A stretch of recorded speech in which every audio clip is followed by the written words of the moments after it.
So I've been reading Mr. Britling by H.G. Wells. Wells's mid and late career work definitely is not as highly esteemed as his early, scientific romances like, Invisible Man, Island of Dr. Moreau, Time Machine, all that good stuff. What is it? The one character in Henry Hazlitt's Anatomy of Criticism says, Wells ruined a good novelist to make a bad prophet. Um, Maybe that's true. Maybe it isn't. Kind of depends how you look at things. I liked this one though.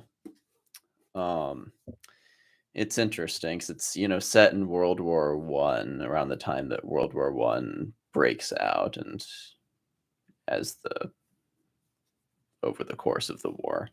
And Mr. Britling is this really well-renowned public intellectual and essayist. And the book kind of opens with a guy from America coming over to England because he's involved at this club, this society that likes to read and follow people like Mr. Britling, and he's coming over to England to see if they can get him to come over and address their club as a sort of invited speaker. And so the first 100 or so pages of the novel are kind of about that. It's, this character, Mr. Dyrek, coming to Matching's Easy, where Mr. Britling lives, and getting to know him, getting to know his family a little bit. And it's kind of a slow moving first 100 pages or so. Britling, of course, comes across as a very kind of a down to earth, very kind of colorful, likable kind of character. Um, he has a automobile named Gladys that he doesn't know how to use that well just yet, and that leads to some interesting incidents, some accidents. He's very, very, voluble. He just kind of babbles and babbles and babbles. There's a very humorous incident in those early pages where, Mr. Dyrek is about to make a point like 3 separate times. And, each time he gets about 4 words in, and Mr. Britling cuts it off and continues, what those words like evoke in his mind, and, just goes on a mini lecture. But those early pages of the novel, those early chapters, they also kind of give you a sense of this idea that his personal life isn't totally together. Mr. Britling's, there are some issues with his marriage and with some former lovers and stuff that he's got going on.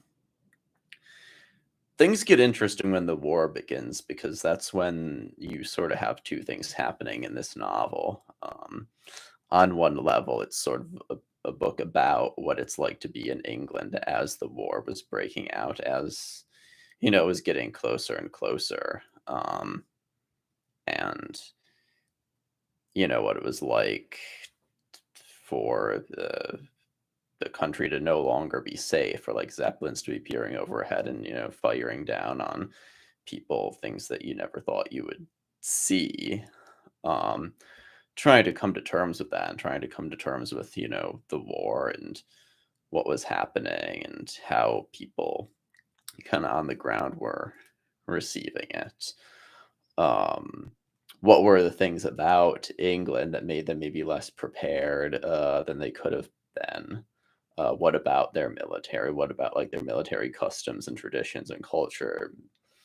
Put them behind. Germany in some ways might have put them at a disadvantage. But it's also really about how that segment of the British intelligentsia was coming to terms with the war, how they were trying to understand it as it was going on, how it was affecting their view of the world and their view of things. And Mr. Britling is kind of central to both of those things, right? On one hand, he's one of the many men in England who resents being told that he's too old to go off and fight in the war, and has to settle for being assigned the task of a lay constable. He's someone who has multiple kids go off and fight in the war. Um, but he's also someone who's trying to make sense of it, who's continuously trying to write about it as it's going on.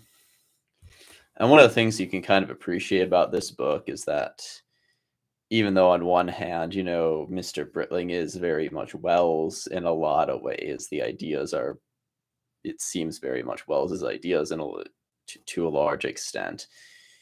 You see Britling portrayed in a way that's very fallible. There's a lot of mistakes. There's a lot of uncertainties. There's a lot of false starts and clumsiness as he's trying to put his thoughts together and come to terms with all of this. Um, his prediction, his belief that this war was never going to happen is dwelt upon right a bit. He's quite clearly wrong when it does break out. That was something he was wrong about. And as it's going on, one of the first things he tries to write after it breaks out is an essay called, "And Now War Ends." But then he kind of starts to rethink that, and his thoughts change a lot. He's very much trying to make sense of it, not always successfully. Um, there's a sense of need, the sense of, his own importance to weigh in on this and to be correct about it and say the right things about it and figure it out in a way that's correct and helpful, but also a sense of just how difficult that is for him, how much trouble he's having bringing it into focus. And it was really fascinating, I think. Very, very interesting read.